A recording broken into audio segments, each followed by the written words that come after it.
Welcome to the New Books Network. 1. Hello, everybody, and welcome back to New Books in Medicine, a podcast channel on the New Books Network. My name's Claire Clark. I'm one of the hosts of the channel, and today I'm talking to Courtney Thompson, an assistant professor of the History of Science and Medicine and U.S. Women's History at Mississippi State University, and the author of the just-released book, An Organ of Murder: Crime, Violence, and Phrenology in 19th Century America. Courtney, welcome to the show. Hi, thank you so much for having me, Claire. I'm excited to be here. I wonder if you could begin the interview by telling us a little bit about yourself. How'd you get to be a historian of medicine? Sure. So when I went away to college, I did my undergrad at Harvard. And when I enrolled, I originally enrolled as a psychology major. And I intended to be pre-med. I knew I was interested in medicine, but I thought I wanted to practice. And towards the end of my first year as a freshman at Harvard, I was trying to get out of all of my general electives so I could start my major, right? As we often do. And so I enrolled in a history class that I just took basically as a general elective, when you have to fulfill those sort of core requirements. And the course was Madness in Medicine, and it was taught by Anne Harrington, the fantastic historian of psychiatry, mental illness, neurology at Harvard. And I just fell in love. I fell in love with the topic. I realized that what I was really interested in wasn't studying the mind or the brain in the present, which I thought was what I was interested in with psychology. But what I was really interested in is how we came to the way that we look at the mind, the brain, the body, and medicine in the present. I switched my major to the history of science. And then as a junior, I had Anne Harrington yet again as the head of my junior seminar, our research seminar. And that semester, I realized that I actually really, really enjoy doing history research. The next year, I applied for grad school. I was lucky enough to get into Yale, and I ended up enrolling there in the program for the history of science and medicine. And it all happened because I took a random course in my first year as a freshman, trying to get out of a requirement, my history requirement, so that I could move on with my life. And I never moved on, I guess. I'm still here. But after that course, you had have had a pretty straightforward trajectory. I think you are the first person I've interviewed on this show that has just gone seamlessly from freshman seminar to professor of history of science. How was the path to writing An Organ of Murder? Where does this project come fit in along the way? I mean, it sounds like a seamless path, doesn't it? But I can tell you that it was by no means perfectly smooth. Like I said, it was a strange path that led me into the history of science. And I did go right from undergrad to graduate school, which probably was not the best idea. I think I could have used a little bit more time to figure out what I wanted to do, to get a better picture of the history of science and medicine.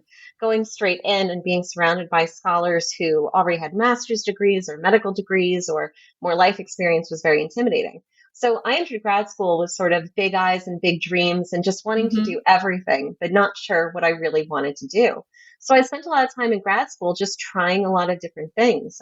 I spent time taking French history courses, and I did research in France for a while. I've sort of just tried out a lot of different things, which has been fun for me, but it does make the process a bit slower. What really happened, though, is I thought that my dissertation was going to be something quite different. I thought my first project was going to be about, following in Anne Harrington's footsteps, was going to be a history of psychiatry and neurology. I was really interested in the brain. And I originally thought, I would do this project on asylums in the Second Empire in France. I went to do research there for a summer, and it was a wash. It was a flop. There was nothing in the archives, nothing usable. I realized the project I wanted to write wasn't going to be possible for me to write, at least as a graduate student.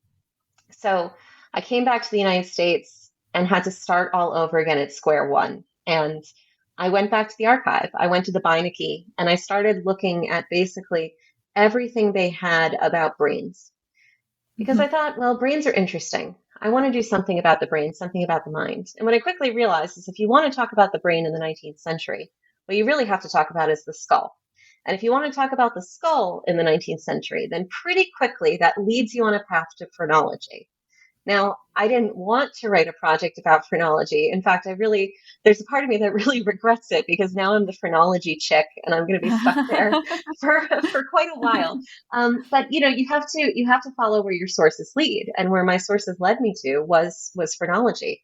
And once I was there, once I was mired in all of these projects, all of these materials, all these documents, I remember going to Frank Snowden, and he said, I was telling him about some of the materials I had found, and he looked at me and he just said, "Well, Courtney, what are the stakes?" And I said, "What are the stakes?"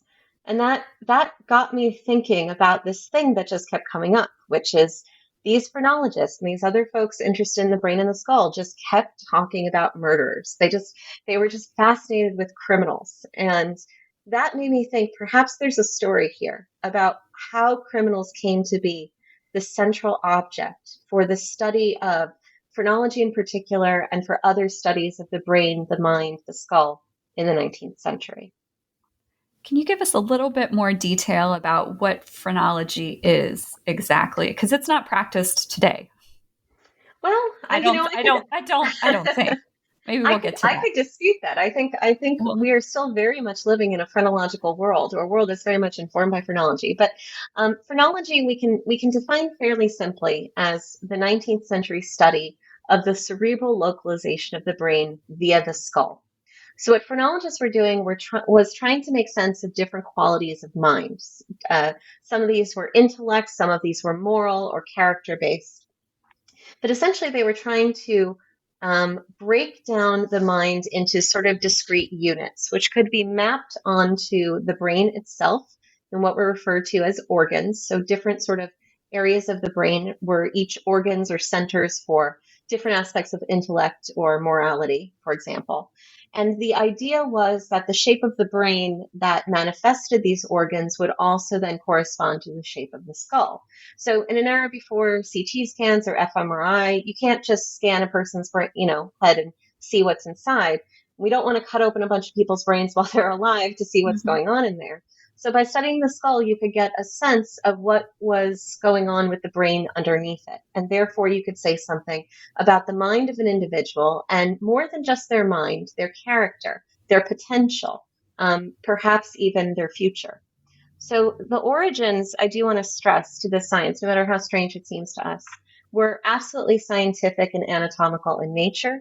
The early scientists who first proposed it, Franz Gall and Johann Spurzheim, were both physicians and anatomists, and they did a lot of early work with the anatomy of the skull and the brain. And while there was a lot of debate, not everybody embraced this science immediately in the early decades of the 19th century. Its early spread was largely through elite intellectual circles of physicians, professors, legal scholars, etc. So we often sort of dismiss phrenology today as this pseudoscience that nobody takes very seriously. Pseudoscience is a word I don't even use in the book. It's not a word that I like because it's not useful for thinking about, especially the early stages of the science as it was developed and as it began to proliferate. So the book focuses, let's kind of jump into the story that you start to tell. The book focuses mainly on the United States from the 1930s or 1830s up until the 1850s.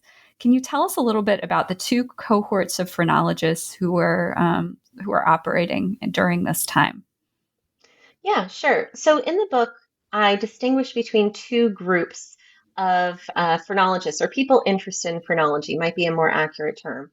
So we have on the one hand, before we even get to those two groups, we have our sort of phrenological founders, our European scientists who developed this set of practices. In the United States, something really interesting happens. As phrenology is translated into the United States in the 1830s into the 1840s, the group that initially embraces it are by and large elite intellectuals who I refer to as phrenological enthusiasts. And what distinguishes them is these were largely learned men, almost entirely men, learned men in elite circles. So I'm talking about figures like asylum superintendents, judges, lawyers, physicians, professors at institutions like Transylvania University, professors in medical schools, other figures. We might include, even the presidents of Harvard and Yale had some at this time had some interest in phrenology. So the early sort of entry of phrenology into the United States was shepherded by these elite intellectuals who, the reason why I don't refer to them as phrenologists as such, and instead phrenological enthusiasts, is that phrenology was never their profession. It was never their single identity. It was a science, a set of tools that they thought could be useful for their study of the body, of the mind, and of things like crime and other social problems. So phrenological enthusiasts were these elite intellectuals who embraced phrenology, who used phrenology, who spread phrenology, who published on phrenology, but were not necessarily phrenologists. It was not their full-time job. They were professors or doctors or lawyers, whatnot. The other group of phrenologists is the one that we're probably more familiar with, and that's the practical phrenologists, as they called themselves at the day.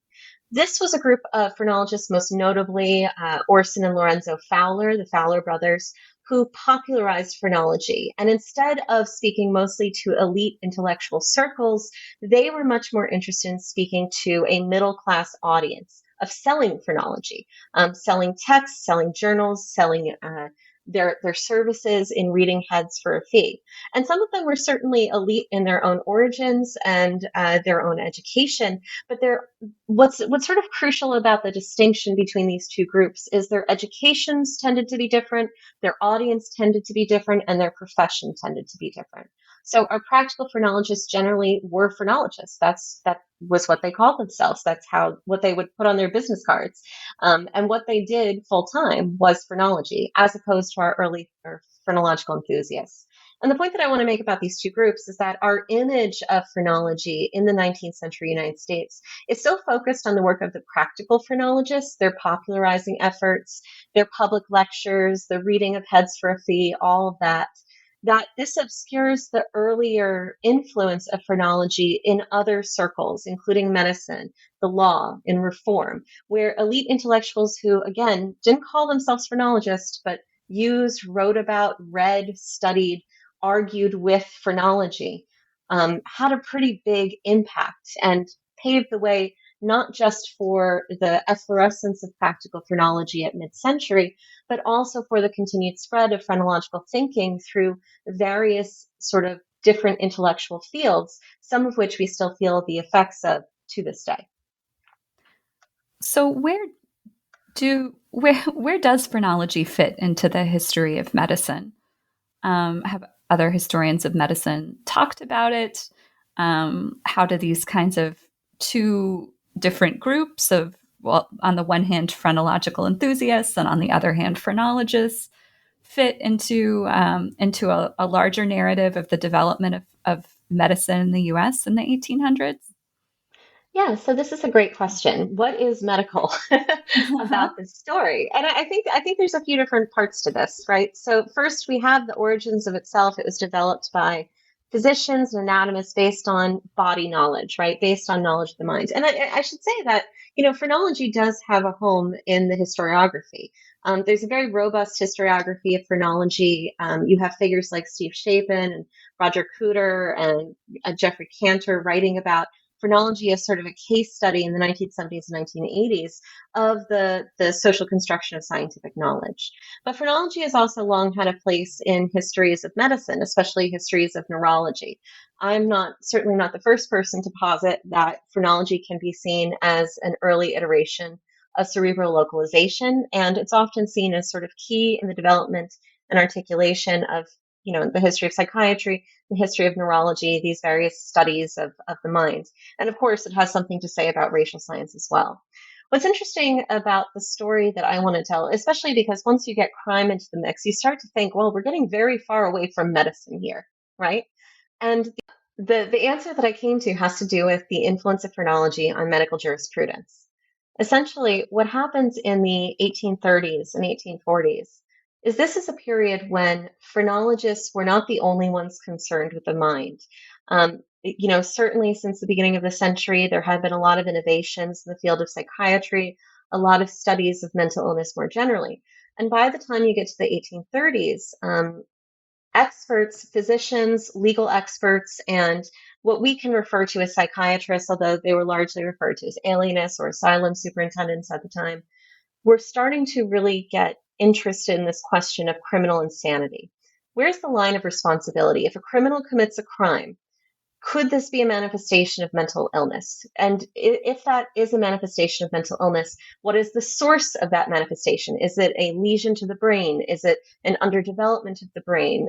Could it be due to an injury to the brain? So what is the tie between the anatomical and the mind? And then further, if we do believe a criminal to be mentally ill, then can they be held responsible for their actions? Can we actually take somebody who's criminally insane and put them in jail? Or for that matter, certainly, can we execute them for their crimes? So phrenology basically appears on the scene and starts to look like a really interesting new science of the mind at right the same moment that physicians and lawyers and again, those we can refer to as early psychiatrists, were coming together to try to negotiate this question. And phrenology offered a really good way of thinking through exactly these permutations. It offered a language for understanding mental illness, and especially related to criminality. It offered, as well, as I've said, a very material sense of the source of mental illness that could lead to crime. Basically saying, there are certain parts of the brain that could be overdeveloped or could be injured and therefore could lead one to commit crimes, especially violent crimes in particular ways. So what phrenology seemed to offer physicians, medical scholars, legal scholars, was this potential explanatory system that could make sense of mental illness, but could also offer a practical solution to this problem of what do we do with the criminally insane, if such a category exists.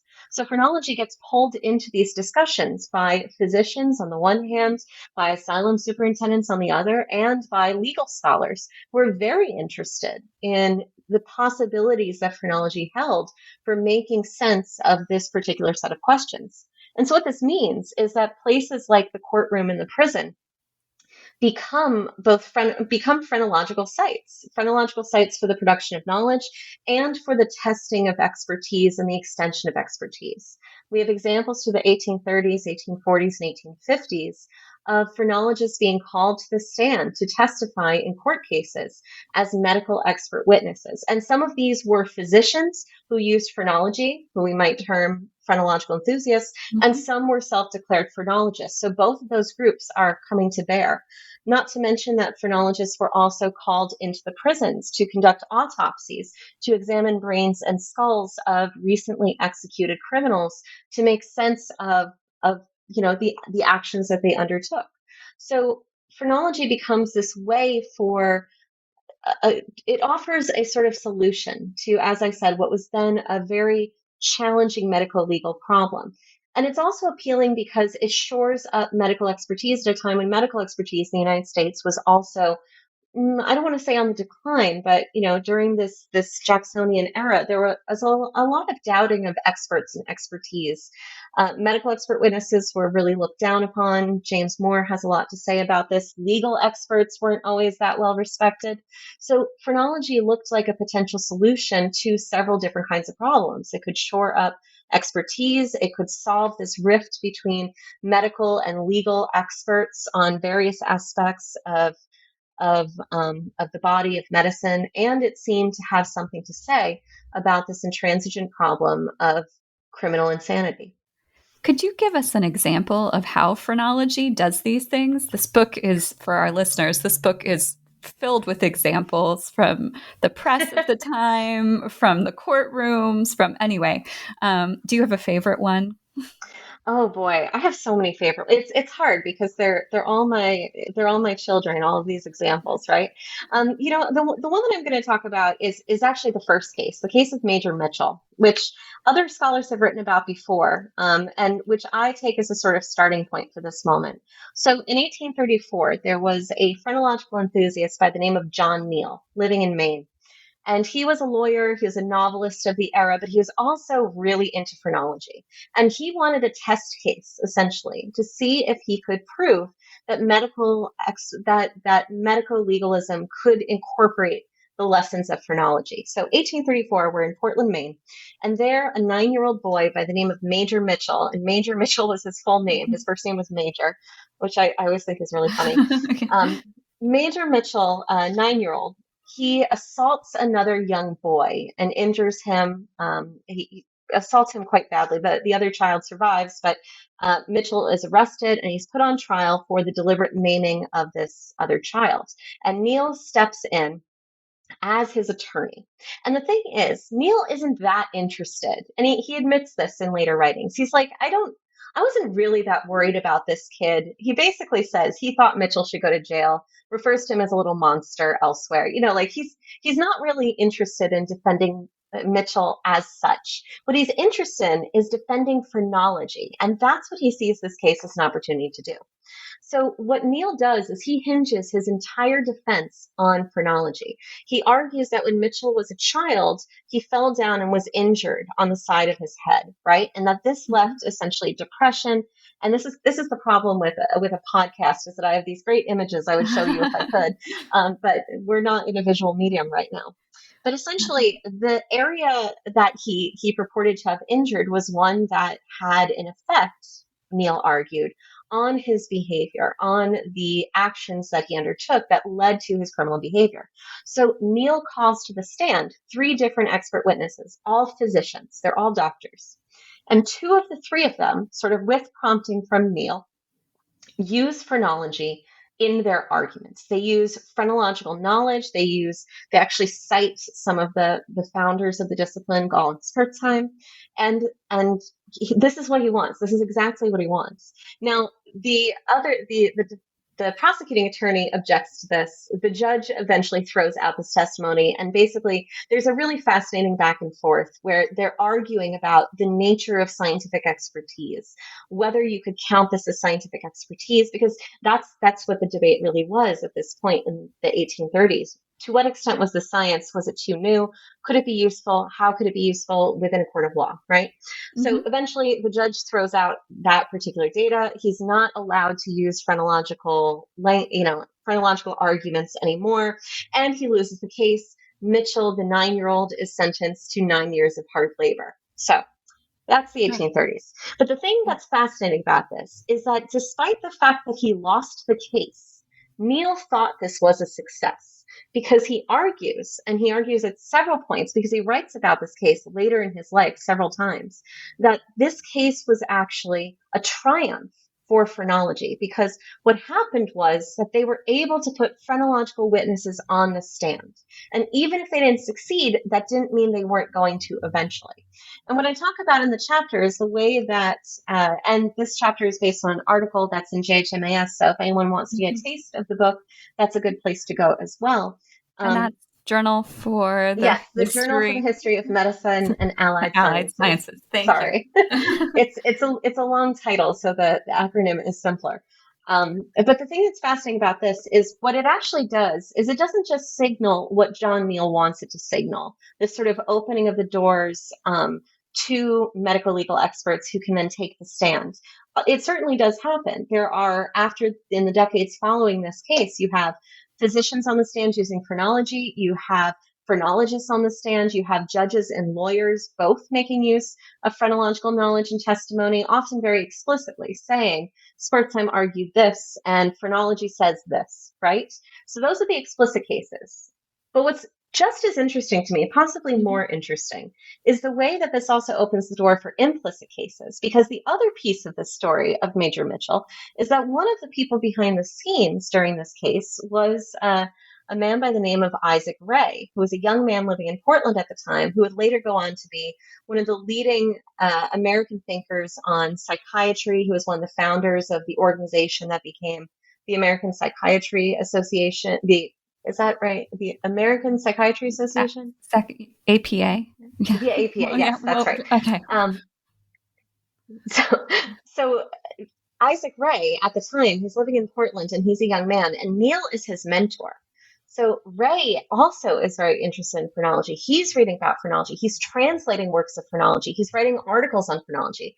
And when, in the lead up to the case, he's the one who goes with Neil to the jail to examine Mitchell's head and to see, what his bumps are, essentially.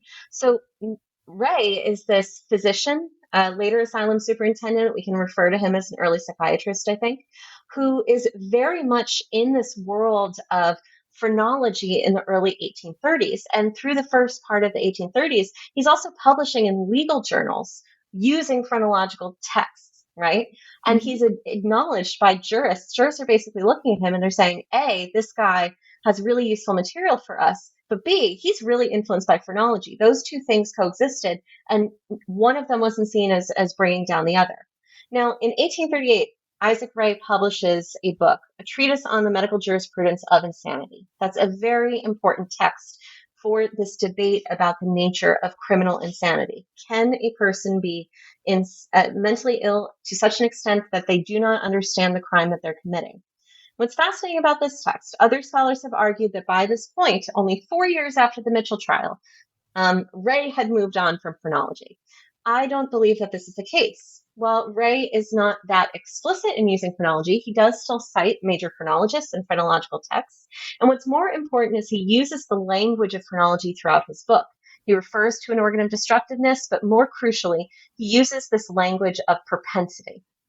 And propensity is not a term, it's not language that was invented by phrenologists, but it was one that was swiftly adopted by them, particularly Spurzheim, and rapidly became associated with phrenology, such that if one was referring to the organ of destructiveness, which is the organ of murder of the title, one would know that what that meant was that a person had a propensity to destroy. The two ideas went hand in hand with one another.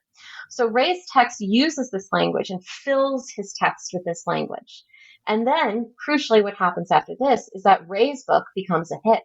It becomes the go-to book in both the United States and in England. It's actually cited in the Minotton trial, right? The attorneys actually read long passages out of the book during that trial, the trial that basically established the criminal insanity defense in the UK. We more or less followed suit.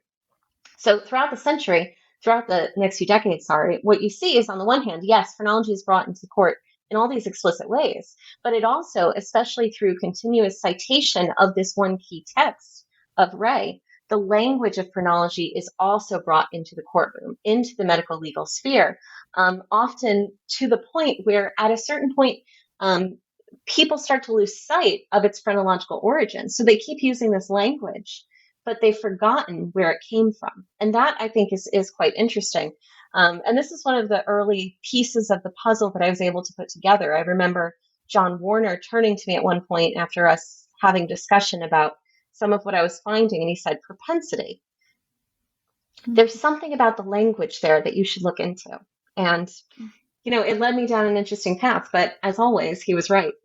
Hello, everybody. This is Marshall Poe. I'm the founder and editor of the New Books Network. If you're listening to this podcast, you probably love to read. I know I do. So I'd like to recommend you subscribe to Scribd. Scribd is the ultimate reading subscription service, letting you explore all of your interests in any format you choose: ebooks, audiobooks, magazines, and more for only $9.99 a month. All your favorite things are there. You get an entire library for less than the cost of a single book. No complicated credit cards or additional purchases required. If you're not sure what to read, Scribd combines the latest technology with the best human minds to recommend content that you'll love. Want to change things up? You're free to switch between titles, genres, and formats at any time on your phone, tablet, or computer. And here's the best news. Right now, Scribd is offering NBN listeners a free 60-day trial. Go to try.scribd.com/NBN for your free trial. That's try.scribd.com/NBN to get 60 days of Scribd for free. So, how does phrenology move? It moves into these institutional spaces, the courtroom, the prison, and then through the work of phrenologists into popular culture. Can you tell us a little bit about how phrenology comes to relate to 19th century popular culture? Sure. So it was a process, and I think it was a longer process than most people realize. The efflorescence of practical phrenology doesn't really kick off until about mid-century. By that point, by the time we get to the 1840s, most of my elite phrenological enthusiasts had largely moved on from the topic. So even as elite phrenology is on the decline, that's when popular phrenology or practical phrenology is on the rise. So a lot of the responsibility for this emergence of practical phrenology in the 19th century is usually laid at the feet of two men, Orson and Lorenzo Fowler, and their sort of associated circle, because eventually, Lorenzo's wife, Lydia Folger Fowler, gets involved. Jessie Fowler, who's one of their daughters, it becomes sort of a family affair. So then with the Wells family, Samuel Wells is one of their associates. All of these folks sort of become like the nexus of American phrenology. Well, of course, it was never that simple. Pretty much every region had a few local phrenologists, a few traveling phrenologists. There's records of them all across the United States. If you go into any average archive, you can find all sorts of phrenological records from random phrenologists everywhere. But this was at least in the case of the Fowlers, this was a very concerted effort to bring phrenology to the masses. They discovered phrenology as young men when they were attending college, essentially, and decide to basically make it their life career. Orson takes up, he's sort of more settled. He hangs out in Philadelphia first, then in New York City, eventually taking control of the American Phrenological Journal, which had been founded primarily as a journal, mostly for a medical audience. And when the Fowlers take it over, it's mostly Orson's project, but Orson and Lorenzo collaborate, of course, throughout the century. They turn it into this organ of practical phrenology, and especially an organ of their reformist politics as well. So what you see is by the time we get to mid-century, their American Phrenological Journal has a readership of 20,000 people. That's not small, right? Mm-hmm. Not to mention that they're also publishing yearly almanacs. They are offering readings for a fee. Lorenzo also, in the early days, when he was still quite a young man, took on basically a cross-country trip, going from town to town, talking about phrenology, reading heads, all this sort of thing. Now, the thing that's kind of fascinating is our early phrenologists are phrenological enthusiasts, right? We're really against these practices. Folks like George Combe, a lot of our American phrenological enthusiasts really disparaged the notion of public lectures and of reading heads for a fee. They thought that it cheapened the science. They thought that you shouldn't read the heads of living people, although living respectable people. So that still allowed them to examine criminals, of course, but you shouldn't read the heads of normal people, of course. That would be a bridge too far. So there was very much in the early days this in the 1830s, for example, as the Fowler brothers are just starting out, what they're doing is very much looked down upon by our elite enthusiasts who basically think that the place of phrenology should be in halls of science and in universities and in courtrooms. It shouldn't be on the streets. It shouldn't be, it's good certainly, especially within Boston's Lyceum culture, right, to educate the public, but that doesn't mean they need to be doing phrenology. Right? So what the Fowler brothers were really trying to do was democratize the process, and not to mention, they made a living that way. They made pretty good money. And over time, they were able to charge more and more for their services. They set up shop in New York and had their phrenological rooms, which over the century involved, obviously, a lot of readings of heads, a lot of public lectures. By the end of the century, they basically had courses you could take for, sort of phrenological institute. So this was absolutely a practice of commodification. It was very much their intention to spread it, but that was not, but again, it's intention with the goals of our earlier enthusiasts of the beginning of the century. But over time, phrenology really does become quite pervasive. How does it relate to 19th century popular culture? Well, it was popular culture by a certain point. Phrenological language and image became very widespread. You see phrenological jokes and stories in detective novels and sentimental fiction, in poetry, in humor, of course in satire, of course in comedy, lots of jokes in newspapers, phrenological coverage in newspapers, of course. And, even showing up in things like minstrel shows. So phrenology really did pervade a lot of the cultural products of the 19th century, such that one could make a joke in the 1880s or 1890s in the context of, say, a minstrel show. I do talk about minstrel shows a little bit in the book, about the organ of destructiveness. And everybody who is watching that performance would know exactly what that was and what it meant and what it signified. So the language and the imagery became so widespread that it could be used in this sort of shorthand, such that whether you're a judge in a courtroom, which certainly happened, or a reader of a popular work of fiction or somebody reading the newspaper, you could open it up and you could see a notice or information or something about the organ of destructiveness, which is the main focus of the book, and know what that meant and what that looked like and where in the head it was. That's how widespread the images, the language, and the theories of phrenology became. So what happens to phrenology? What happens going into the 20th century? What becomes of it? Well, I mean, phrenology dies several deaths is the thing, right? It's sort of like the end of Lord of the Rings: Return of the King, and there keep being endings, and you think, oh, this is it. It's never quite it. So I would say we're still in that long ending, honestly, waiting for that post-credit scene to tell us that we're not quite out of it yet. So, it depends on what you're talking about. Like, when does phrenology really die out? Where does it end? Well, does it end when the scientists and physicians start to turn away from it in the late 1830s, early 1840s, when the critiques of especially French anatomists basically kill its scientific credibility? Well, that's one death. But in the 1840s, that was the same time that practical phrenology was becoming very popular in the United States. So is that what kills phrenology? Phrenology arguably dies another death at the turn of the 20th century, except does it really? There was still an active phrenological society in the United Kingdom, for example, into the 1930s and 1940s, possibly only disrupted because of war.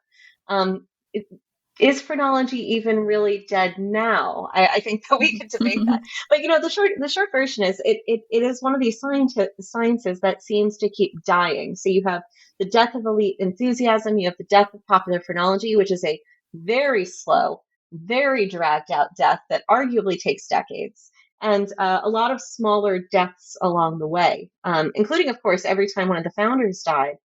That led to, on the one hand, when Spurzheim died, that was actually really the moment that set off phrenological enthusiasm in the United States. But when the Fowler brothers die, some of their children and relatives carry on their name, but they simply don't have the same star power. They don't have the same drawing power as the Fowler brothers had themselves. So what disciplines take its place? Well, first and foremost, you have neurology, right? When Broca and Wernicke and others at the middle of the century are starting to engage in their practices of cerebral localization in Europe, when these things are talked about, early neurology, early cerebral localization, one of the first things that people do is they point to it and they say, oh, that's the new phrenology. They're doing phrenology. It's different, but it's still phrenology. And I should say that phrenologists love this. They absolutely want it to be thought of as being in the same company as these new phrenologists, as they called them. So with regard to studies of the brain, and especially cerebral localization, what neurology has to do for most of the 19th century, the latter part of the 19th century, is fight the associations with phrenology, because that's what it looks like to so many people. At the same time, with regard to crime in particular, we have the emergence at the end of the 19th century with criminology. You have Lombroso and his notion of the born criminal. You have Bertillon and the Bertillon system of anthropometry, criminal identification. You also have the early sort of trials of things like mug shots, fingerprints, and so forth. But what you get that I think is very different in that the sort of, and I'm using finger quotes here, the birth of criminology, which I would argue is not a late 19th century story at all. But one of the things that's interesting about that is the pessimism of these late 19th century theories of criminals. This idea that you can't reform them, that your only goal is to identify recidivists, that some people can't be, are just born that way, right? It's basically what Lombroso argues. Whereas our phrenological criminology of the earlier part of the century was much more, I would say, optimistic with regard to the potential for the reform of criminals, for the reform of society in general. So the book concludes with, and we've alluded to this several times, and this is a quote, that the phrenological impulse lives on in American culture as a dark mirror reflecting and shaping ever-evolving phrenological futures. So How is phrenology still with us? Where can we observe its traces? How there are phrenological futures? What? I would say a phrenological present, even, Yeah. which is something I wrote about fairly recently. So, I mean, I think that the I just this morning I was actually giving a guest lecture in somebody's class, and one of the students asked a really interesting question. And during our discussion, the point that I came to essentially with the students was once you start seeing it, you can't unsee it, right? Mm-hmm. Phrenological language and imagery is pervasive in modern American culture. And if the images and the language are pervasive, then I would argue so too are the assumptions, especially this notion of the naturalization down to the bones, right? Mm-hmm. Of certain kinds of difference, of certain kinds of character or intelligence, right? So in the book, I Mm-hmm. talk a lot about language and image, especially the language of propensity on the one hand, and on the other hand, the imagery that was associated with good and bad heads. And again, this is not a visual medium, but the very short version of it is bad heads, generally speaking, were wide heads. They were wide, especially over the ears, usually narrow in the crown of the head. So picture a wide face, and that is a bad head for the phrenologist. Whereas a good head was a narrow one, especially narrow over the ears, with a high forehead, all that sort of thing. Now, if you start to look around in the world, what you'll see, first of all, is you will hear the language of propensity everywhere, especially in discussions of crime. Think of true crime dramas, television shows, newspaper coverage of criminals. That language is everywhere. And what it does, I think, is naturalizes, again, this assumption that certain aspects of character are immutable and one is born into them, right? So this notion of Mm-hmm. propensity is one that naturalizes criminality down to a person's essential being. And that, I think, is a very phrenological point of view. On the other hand, the imagery is also everywhere. The students in this class I was in this morning, basically after we looked at a lot of images, and they started to comment on how similar these images of good and bad heads are to cartoon characters. And they're right. Watch Disney cartoons, put on an average cartoon on television, and you'll see good and bad heads based on the lessons of phrenology and physiognomy, I should mention, everywhere. We're still using this language. But cartoons don't seem to be very serious, right? We don't seem to Mm-hmm. think cartoons are that important, nor do we think it really matters that, the image of the phrenological bust is used so much. So, I mean, who cares about that? Well, I mean, one reason why we should care is because these images of good and bad heads, narrow heads being good, wide heads being bad, first of all, also code for a lot of race and class aspects of identity, and as well as gender and disability, which I do discuss a bit in Mm-hmm. the book. But these assumptions are also being replicated in the present. So just this past fall, and I could pull out any number of examples because every few months this happens again. And then Mm-hmm. everybody sends me the article, and then I Yeah. have to. I will never be free of it. But just this past fall, there was an article published in Nature Communications, which is associated with the journal Nature, right? Mm-hmm. An article that used machine learning to analyze basically trustworthy faces, right? Mm-hmm. So they built an algorithm to basically construct trustworthy and untrustworthy faces. And what they found were wide heads were bad and narrow heads were good. The images that are Wow. associated with this publication, many of which I should say, the guy who tweeted about it got so much pushback, he actually left Twitter. So, I mean, I'm not the only person who's noticing these things, of course, but so much of the visual imagery that's associated today with AI studies, facial recognition, is overwritten with these phrenological assumptions about what good and bad people look like. And if we consider that this also impinges on aspects of things like race and ethnicity, we can understand why it's so problematic, especially because, as I don't need to tell you, we often think of Mm-hmm. algorithms and AI as being somehow removed from human influence and neutral, value neutral. But as we historians of science know, science is never neutral. Science is never pure. It's always encompassing our assumptions and often not very good assumptions. What's Mm-hmm. fascinating for me, of course, is how these phrenological images have still stuck around. I wouldn't go so far as to say that phrenology created these ideas about good and bad heads whole cloth, But I do think that our continued usage of this visual imagery, um, this is what I find to be both fascinating and concerning, that the language and the images of phrenology are still with us when, as I talk about in the book, that this language and imagery has real stakes for real people Mm-hmm. about who we think are bad people by their nature, the extent to which we believe people can be reformed or changed, who we trust on an individual level or on a societal level, and what kinds of punishment we assess those who commit crimes. So the continued usage of the language and image of phrenology is something that I find to be not at all surprising, but certainly a bit troubling. If nothing else, I would like to move on from phrenology at some point. So I would really appreciate it if, the world stopped making my research relevant. That would be fantastic, honestly.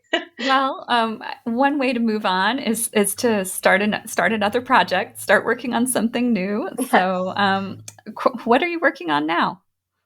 I'm working on a few things right now, actually. My big project, my next big book project is going to be it's tentatively entitled A Calculus of Compassion, and it's going to be a book about affect and identity in the doctor-patient relationship in the late 19th century South and West. And I'm focusing it in particular on a close reading of the archive of Southern physician Andrew Bowles Holder, who lived and worked in the United States South, as well as on a Western reservation in Montana with Indigenous peoples. And I'm bringing a history of emotions approach to thinking about how he and other people like him, because I'll be, also writing about the work of other white physicians like him, white male physicians like him, how their consideration of their patients was shaped by identity politics, gender, race, sexuality, class, regional identity, as well as how their emotional responses were shaped by identity and how this shaped medical practice. So that's my big project that I'm working on. In addition, I'm also exploring a new project on precocity in the 19th century. So Hmm. I came to this sort of by accident. I found a few articles in a 19th century journal while I was looking for material about my big book project about precocious pregnancy, so children having children. And Mm-hmm. it's honestly very depressing, but kind of hard to look away from.